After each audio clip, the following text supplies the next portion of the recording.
Bienvenue dans les chroniques fantastiques du chiot. Vous venez d'accueillir un chiot ou vous vous préparez à son arrivée. Vous voulez lui offrir les meilleures bases pour une vie sereine et équilibrée. Je suis Priscilla, comportementaliste et éducatrice, et je vous accompagne avec des conseils bienveillants, concrets et faciles à appliquer. Ici on parle éducation, compréhension et complicité, toujours dans la bonne humeur. Alors installez-vous confortablement et c'est parti pour une nouvelle aventure avec votre chiot. Bonjour et bienvenue dans ce premier épisode. Adopter un chiot, c'est bien plus qu'un simple coup de cœur. Aujourd'hui, je vais vous aider à répondre aux bonnes questions pour savoir si vous êtes vraiment prêt à accueillir cette petite boule de poil. Avant d'adopter un chiot, il y a plusieurs questions super importantes à se poser. Je pense que vous y avez déjà réfléchi, il y a sûrement des questions qui vous sont déjà venues à l'esprit, mais je vous propose de vous poser directement les questions sur ce podcast pour être sûr que vous ayez bien fait le tour et que vous n'ayez rien oublié. Je vais vous poser les questions sous forme de questions et vous pourrez répondre soit dans votre tête, soit à l'écrit sur un petit carnet pour y voir plus clair et voir si vous êtes effectivement prêt à l'adoption ou pas. La première question concerne le temps et la disponibilité.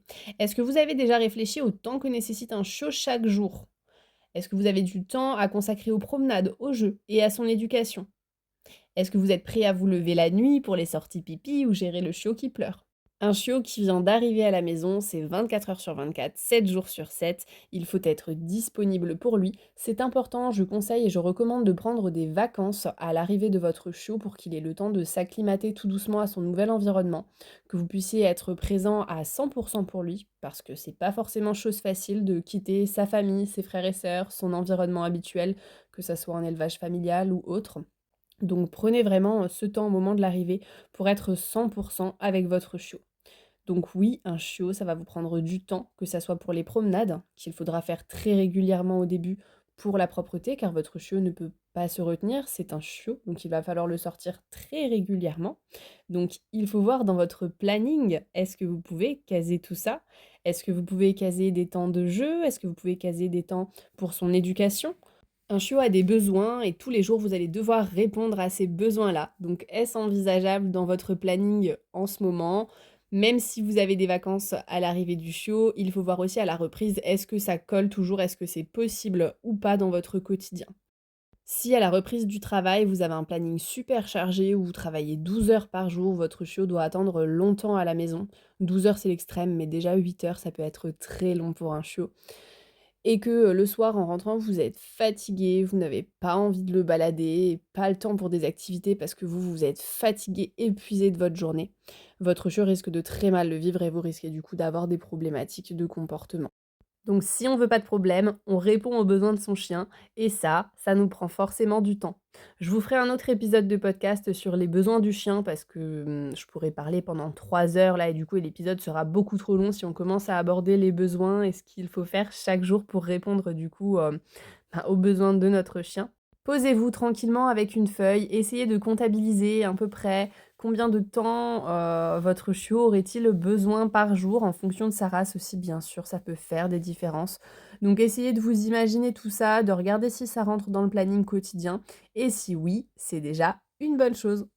Ensuite, nous allons aborder un point important, les finances.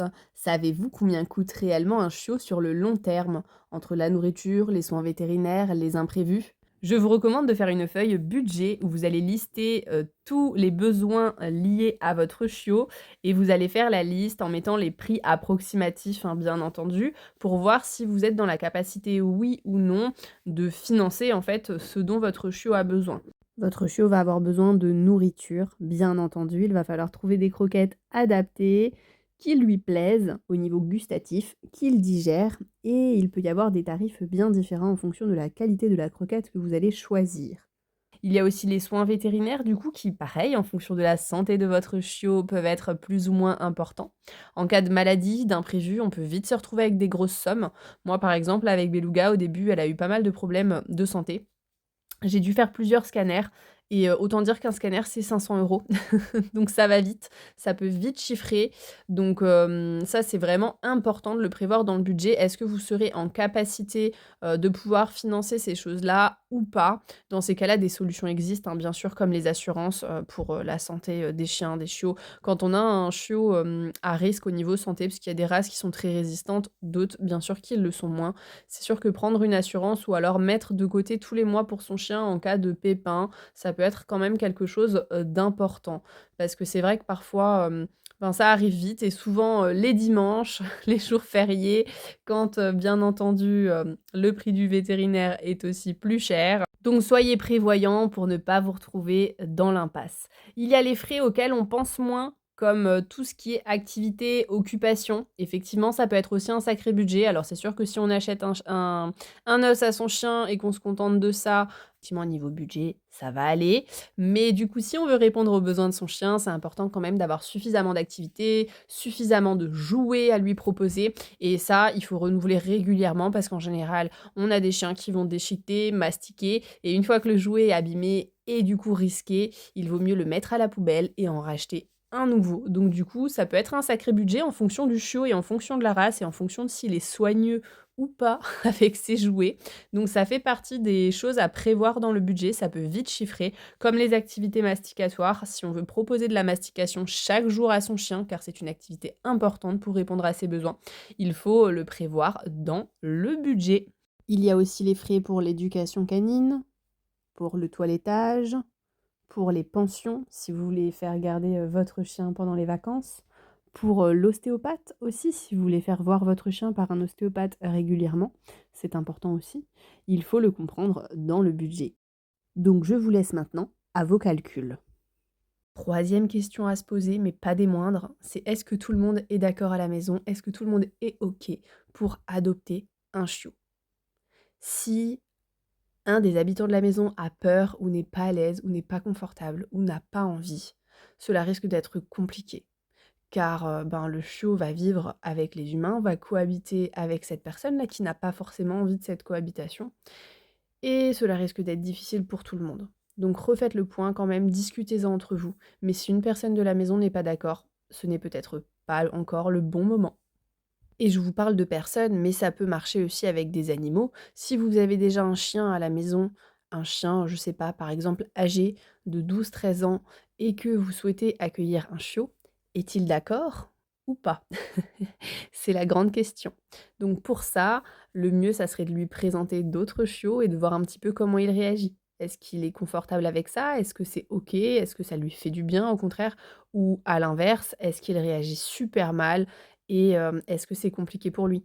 Si c'est le cas, c'est que ce n'est pas encore le bon moment. La quatrième question à vous poser, c'est l'engagement sur le long terme. Êtes-vous prêt à vous engager sur 10 à 15 ans? Oui, un chien vit entre 10 et 15 ans minimum.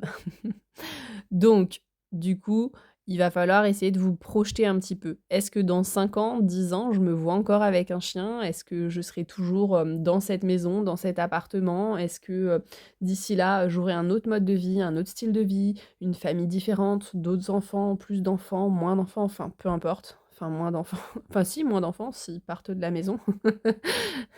Mais du coup, c'est vraiment un calcul à faire et essayer de se projeter et de voir si dans votre vie future, votre chien, votre chiot sera toujours le bienvenu, si vous aurez toujours du temps pour lui, si vous savez que vous risquez de changer de métier et de vous retrouver avec un 12 heures par jour dans, là, les 2-3 prochaines années parce que le poste fait que, vous allez changer, vous allez monter en grade, effectivement, ben, il faudra peut-être mieux éviter, d'adopter un chiot même si vous avez 2-3 ans là devant vous où vous savez que, vous allez avoir du temps. Si après ces 2-3 ans là, ça risque de se compliquer, ben, ce n'est pas forcément une bonne idée.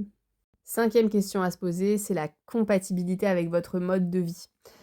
Est-ce que ce chiot est fait pour vous? Est-ce que votre mode de vie, votre rythme de vie est compatible avec ses besoins à lui?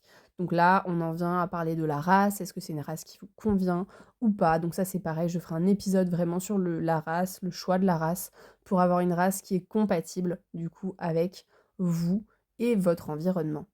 Sixième question, mais très importante, êtes-vous prêt à accueillir le chiot. Est-ce que vous avez déjà préparé votre environnement? Est-ce que vous êtes prêt à retirer les choses dangereuses, à mettre vos plantes en hauteur et vos chaussures dans le placard? Est-ce que vous avez anticipé la sécurité de la maison? Est-ce que tout est prêt? Est-ce que c'est OK de ce côté-là? Si oui, c'est génial. Sinon, il va être important de vous y mettre avant l'arrivée de votre chiot. Vous l'aurez compris, adopter un chiot est une aventure incroyable, mais elle demande de la réflexion et surtout de la préparation. Donc posez-vous tranquillement, en famille, réfléchissez à ces questions, faites les calculs, voyez si tout est OK pour l'arrivée de ce nouveau compagnon. Si vous avez le moindre doute, la moindre hésitation, n'hésitez pas à me faire un petit message sur Instagram, posez-moi vos questions pour éclaircir tout ça. Ne restez pas dans le flou, je suis là pour vous aider et vous accompagner.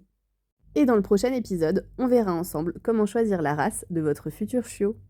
Merci d'avoir écouté les chroniques fantastiques du chiot. Si cet épisode vous a plu, pensez à vous abonner pour ne rien manquer. Et pour soutenir le podcast, laissez un commentaire ou une note, ça m'aide énormément et j'adore lire vos retours. Si vous avez des questions ou envie d'échanger, rejoignez-moi sur Instagram en message privé. Je serai ravie de discuter avec vous. À très bientôt pour un nouvel épisode rempli d'astuces et de bonne humeur.